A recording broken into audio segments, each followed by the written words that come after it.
cerita remaja terkini. Ceritakan pengalamanmu.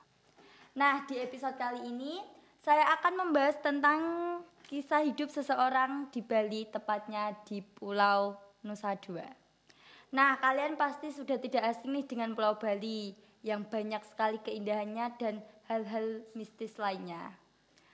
Pastinya di sini saya tidak sendirian, saya ditemani oleh Mas Jordan. Hai Mas Jordan. Hai, Gimana nih kabarnya? alhamdulillah baik. Akhir-akhir ini lagi sibuk ngapain nih? Akhir-akhir ini sibuk ya kayak ngebantuin orang tua gitu sama PKL pekerjaan industri gitu. Gitu Kan ya. masih bersekolah. Sebelumnya nih guys, Mas Jordan ini salah satu remaja yang kehidupannya ada di Pulau Bali, tepatnya di Nusa Dua. Dia memiliki banyak sekali pengalaman hidup di sana, salah satunya pengalaman mistis yang dialaminya. Nah, sebelum kita membahas tentang pengalaman mistis nih, Iya. ceritanya gimana sih Mas, kok bisa Mas Jordan itu tinggal di Bali? Dulu waktu saya masih tinggal di Indramayu, di Jawa Barat itu, saya tinggal bersama nenek dan kakek saya gitu.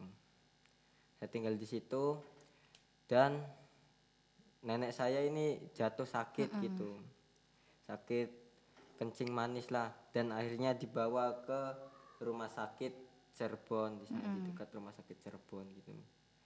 Dan akhirnya ayah dan ibu saya yang tinggal di Bali sudah lama gitu belum pulang, cuman paling pulang Lebaran doang. Ya. Pulang gitu menjenguk nenek saya. Dan akhirnya waktu sampai di bandara itu, di bandara Soekarno Hatta itu nenek saya itu udah nggak ada gitu. Padahal ibu dan ayah pulang. ya ibu dan ayah masih di bandara itu. Seperti itu. Jadi Mas Jordan di Bali tinggal sama orang tua. Ya, saya ikut ke Bali sebelum nenek saya meninggal. Kan di situ kan tradisinya kayak tahlil, kayak nungguin 7 hari gitu, baru boleh pulang gitu. Ya, saya terpaksa ikut sama keluarga kecil saya, ayah dan ibu gitu, sama saudara-saudara di Bali. Nah, ngomong-ngomong kan Mas Jordan itu pindah ke Bali ya. Iya. Terus soal pendidikan itu Mas Jordan mengulang atau meneruskan langsung? Saya berpendidikan itu kan waktu TK itu. Waktu TK saya disuruh ibu saya untuk mengulang berpendidikan di TK lagi gitu. Aslinya ya langsung kelas 1 sih kalau nggak mengulang, tapi disuruh ibu saya gimana lagi lah. Saya akhirnya memutuskan untuk TK lagi. Jadi gitu ya. Iya. Kan kalau TK biasanya ada tuh yang namanya dapat juara, prestasi. Gitu pernah gak sih waktu TK? Pernah sih. Ya bagi saya itu bukan juara ya Mbak. Tapi kayak rajin menabung gitu. Oh, jadi gitu ya. Saya mendapat juara 1 rajin menabung. Kalau boleh tahu nih, Mas Jordan itu SD-nya di mana sih?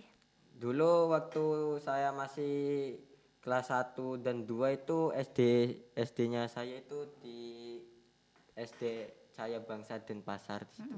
Dekat Carrefour itu. Oh iya. Depannya Carrefour. Nah, habis itu orang tua saya itu kayak nggak kuat gitu ngebiayain saya karena biayanya juga terlalu mahal gitu. Keberatan ya? Ya keberatan karena di situ juga orang-orang elit sih sekolahan. Oh, sekolah elit ya berarti? Iya, sekolah elit. Nah, habis itu saya terpaksa untuk pindah ke Nusa Dua, di SDN Nusa Dua, di tepatnya itu di SDN 4 Benua di dekat Taman Mumbul situ. Oh, di SDN 4 Benua ya? Iya. Nah, kira-kira kan tadi aku udah bertanya nih soal prestasi Mas Jordan waktu TK. Nah, kalau prestasi Mas Jordan waktu SD apa nih? Waktu SD saya kelas 3 sampai kelas 5 itu pernah ikut taekwondo itu. Jadi ceritanya saya ikut taekwondo itu dari film The Karate Kid itu Mbak. Oh, film yang dulu itu ya? Iya. Mbaknya sudah pernah nonton belum? Pernah sih, tapi kan nggak terlalu minat lah. Iya. Dulu itu saya suka film itu dan akhirnya saya berkeinginan untuk latihan kayak seperti bela diri gitu. Nah, saya ajukanlah ke orang tua saya untuk latihan bela diri gitu. Akhirnya orang tua saya setuju dan akhirnya saya juga ikut di taekwondo itu. Gitu ya. Iya. Berarti emang keinginan sendiri, Ya, keinginan sendiri. gak ada paksaan ya.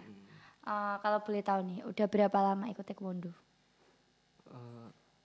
3 tahunan lah, Mbak. Kurang lebih 3 tahun. Lama ya. Iya, di situ juga saya sudah pernah mendapat seperti sertifikat kecamatan dan 1 kabupaten. Jadi pernah juga dapat prestasi ya waktu taekwondo. Ya, alhamdulillah semenjak saya ikut taekwondo saat kelulusan sabuk, saya kelulusan sabuk itu nggak pernah gagal, Mbak. Dan orang tua saya juga bangga gitu. Karena biasanya lulusan sabuk itu kan susah gitu, Mbak. Iya, emang susah sih. Soalnya kan dinilai dari bela dirinya juga. Iya. Karena taekwondo itu dinilai dari bukan dari apa namanya? Bukan dari tangan sih. Karena tangan itu bagi taekwondo itu cuman untuk menangkis kayak. Karena seperti kaki gitu. Kalau kena kepala kan dapat double point gitu. Nah, ngomong-ngomong nih, tadi kan Mas Jordan bilang pernah sekolah di SD Negeri 4 Benua kan. Iya. Kan SD-nya itu kan deket sama samping sama kuburan Iya, betul Kristen sekali. ya kan. Iya. Nah, kalau boleh tahu nih, Mas Jordan itu pernah nggak sih ngalamin hal-hal mistis yang ada di situ kan sampingnya itu langsung makam gitu Iya. kan. Pernah nggak sih? Ya, bukan saya sendiri ya, Mbak. Tapi itu warga sekitar atau wali kelas saya dulu itu pernah nyeritain pas sempat viral itu kurang lebih 6 tahunan lah ya. Kurang lebih 6 tahunan di sana ada seperti supir Grab mengangkut kayak noni-noni Belanda gitu. Pakai baju warna bekas tapi merah semua gitu, seperti darah gitu.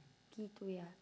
Kalau boleh tahu nih, kan takutnya pemirsa yang ada di rumah itu nggak percaya atau Iya. gimana. Ada buktinya nggak sih? Ada. Ini seperti Iya, sebentar video ya, berikut ya. ini. Oke, jadi kita akan menyaksikan bukti dari video yang diceritakan Mas Jordan ya guys. Kita tonton videonya. Mari kita saksikan.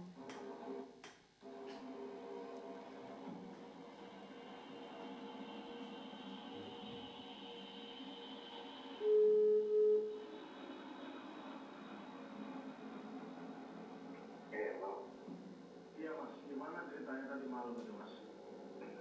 Iya, ya, lihat pada yang di sini bisa juga masih lemah, masih muntah-muntah, terus bisa masih di kamar nih, belum berangkat. 1 lewatan, kurang lebih hampir ya jam 2 kurangan, kurang lebih saya mendapatkan orderan dari Bogor, tepatnya di sekolah SD, depannya itu entah kuil, apa itu entah Banjar. Nah, saya dapat orderan dari sana tanpa ada nama, tapi nomor telepon ada. Di depan orderan itu saya putar balik ke sana, saya sambil lihat Google Maps, tapi saya tertuju tepat di posisi SD itu ada cewek di situ berdiri sambil megang handphone. Nah, saya pelan, saya lajukan mobil saya pelan. Tiba-tiba tidak ada pertanyaan apapun, dia tidak nanya, dia langsung masuk ke mobil saya. Oh, berarti saya berpikir inilah penumpang saya, gitu kan. Tapi wujudnya si perempuan itu rambut panjang, dia pakai baju merah, modelnya model gaun, tapi kayak model baju-baju lama gitu, kayak noni Belanda kayak gitu. Google Maps saya tertuju untuk putar balik, ya. Oh ya udah saya putar balik, tapi si penumpang itu tiba-tiba dia bilang, tapi simpel dia bilang, masih lurus, udah begitu aja, simpel. Oh, saya berpikir, oh ya udah saya masih lurus.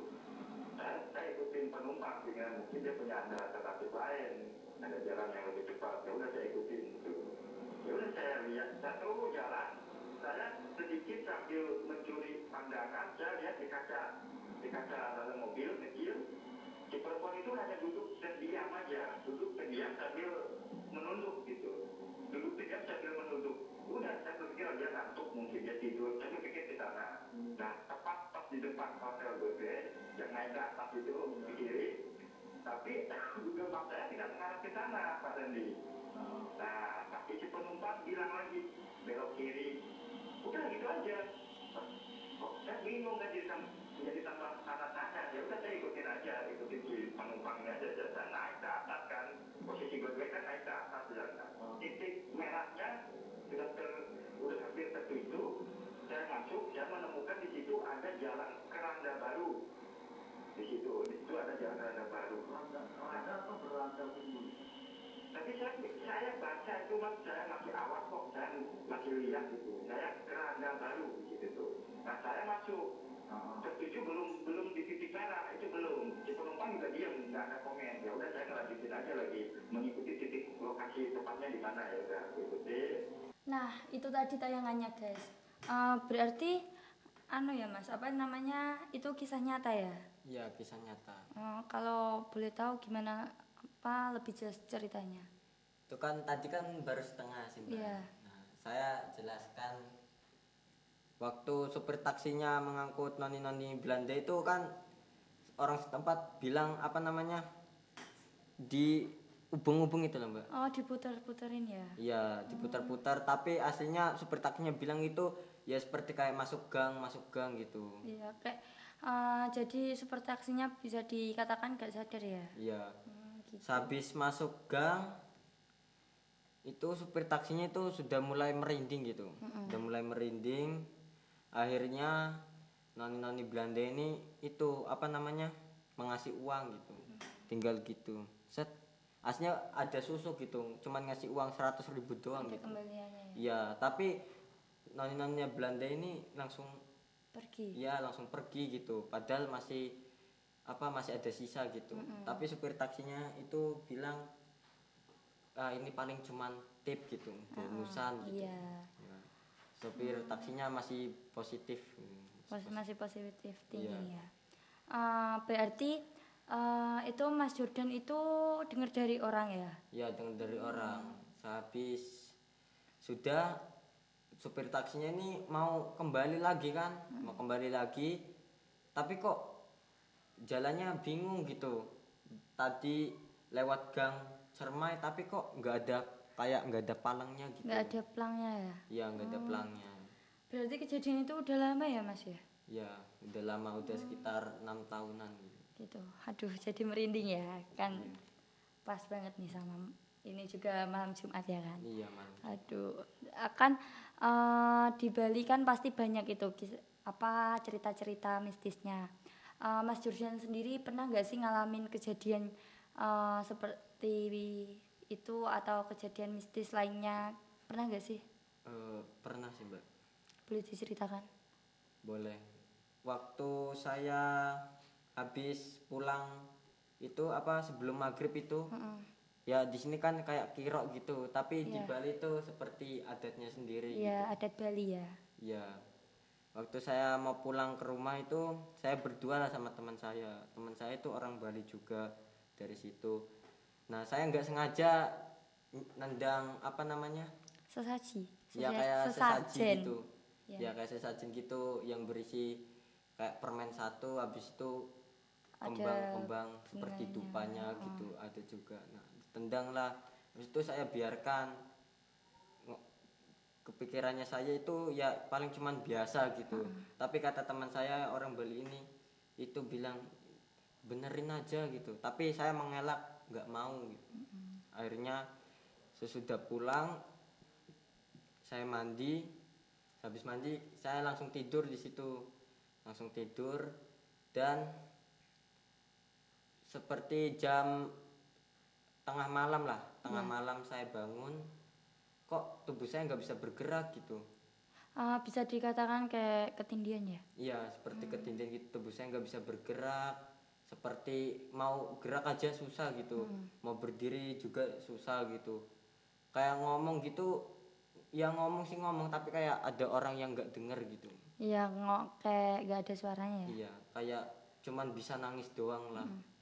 Habis itu saya pagi itu saya udahlah, alhamdulillah saya merasa lega, tapi masih pusing gitu. Badan saya juga panas seperti kesambet gitu. Iya. Nah, habis itu ya itu orang tua kayak beli obat biasa gitu, obat biasa, tapi saya juga tetap masih sakit Iya. gitu. Akhirnya saya dibawa ke puskesmas terdekat di sana. Dan dokternya juga bilang cuman sakit biasa gitu, cuman sakit biasa. Akhirnya dikasih juga obat biasa. Iya. Tapi waktu Mas Jordan ada di puskesmas, Iya. itu ada lebih membaik lagi atau tetap seperti itu? Ya tetap seperti itu, sama. Habis itu bapak saya mulai curiga. Bapak saya nanyain tentang apa gitu. Kemarin kamu ada kejadian apa gitu. Tapi saya nggak bisa jawab gitu loh, Mbak. Iya. Akhirnya saya dibawa ke Pak Mangku gitu, orang pintar di Bali. Iya. Kan di situ namanya Pak Mangku. Akhirnya saya dibawa ke Pak Mangku dan dijelaskan serta di situ alhamdulillah saya sudah bisa ngomong gitu ya. Saya Iya. ceritakan jujur gitu, saya habis menendang seperti sesajen Bali gitu, seperti ada bunga-bunganya. Iya, buat kalau bisa dikatakan buat buat doa. sembahyang kalau pagi. Iya. Ya. Kayak gitu ya. Habis itu pamangkunya ini suruh meminta maaf gitu, saya suruh meminta maaf gitu. Kembali ke tempat itu. Iya, kembali ke tempat itu lagi dan akhirnya saya meminta maaf. Keesokan harinya alhamdulillah sudah mulai mendingan. Kalau boleh tahu kejadian itu waktu Mas Jordan umur berapa? Tepatnya kelas 4 SD. Oh, masih kecil ya? Iya, masih kecil. Makanya nggak tahu kalau itu buat ibadah. Iya, belum tahu. Kan terus ini kan di Bali kan banyak tuh yang kayak tari-tari, apalagi tari tradisionalnya Bali kan tari kecak nih. Iya. Kan biasanya kalau tari kecak itu banyak ada pertunjukan seperti itu. Mas Jordan pernah gak sih menonton tari itu? Pernah sih. Waktu saya pergi ke tari kecak itu, saya diajaklah sama paman saya gitu, di pantai Pandawa. Akhirnya saya diajak, ada nih bule-bule kayak seperti ugal-ugalan gitu, naik motornya ugal-ugal, itu parkir juga sembarangan. Nah itu juga bulenya juga itu kayak itu apa kayak beruntung gitu loh, bisa ketemu lagi gitu. Nah berhadapan lah sama saya itu bulenya. Dan di situ saya juga merasa ada yang aneh gitu sama bulenya. Loh kok ini orang seperti kayak kebingungan gitu. Paman saya juga ngerasa seperti kayak kebingungan gitu. Habis itu bulenya pergi, nggak tahu pergi kemana. Ternyata itu bulenya itu kencing di atas pohon beringin yang besar. Di bawah? Iya di bawah gitu, kencing sembarangan lah. Saat kencing baliklah bule ini, pasnya lagi di belakang saya gitu. Pingsan dah bule ini. Loh kok tiba-tiba pingsan, kan mencuri banyak perhatian tuh Mbak. Iya. Dan karena bule itu lagi bangun-bangun, bule itu seperti kayak orang kewalahan gitu. Seperti kayak dikejar apa itu. Itulah muter-muter gitu, nggak karuan, nggak jelas gitu. Akhirnya di stop. Untung saja kayak ada pamangku. Akhirnya disadarkan, alhamdulillah sudah mulai membaik gitu. Iya, emang kan seharusnya kalau ada pertunjukan tari kecak kan tidak boleh sembarangan mau ngapain-ngapain, kan nggak boleh sih. Iya, Harus, apalagi berniat buruk. iya kan nggak boleh. Emang kalau di Bali kan tradisi-tradisinya masih sangat melekat sih. Jadi gini, apa namanya, kan itu tadi cerita dari Mas Jojo kan. Saya juga dulu pernah juga mengalami seperti itu. Saya juga pernah tinggal di Bali. Nah, pesan-pesan untuk penonton yang ada di rumah buat agar kalau pergi wisata atau pergi ke tempat yang tidak di daerahnya sendiri biar aman gitu, gimana pesan-pesannya? Ya saya cuman mengingatkan gitu untuk yang pergi berliburan seperti ke Bali misalnya gitu, jaga sikap santunya gitu, taati yang ada di sana. Iya, hormati. Di sana juga bukan seperti agama Islam atau Hindu saja. Di sana juga toleransinya juga cukup besar gitu. Oh ya. Nah, itu tadi cerita dari Mas Jordan, kehidupan Mas Jordan yang di Bali dan pengalaman-pengalaman Mas Jordan di Bali. Iya. Jangan kemana-mana, tetap di Cermat, cerita remaja terkini. Ceritakan pengalamanmu. Bye-bye.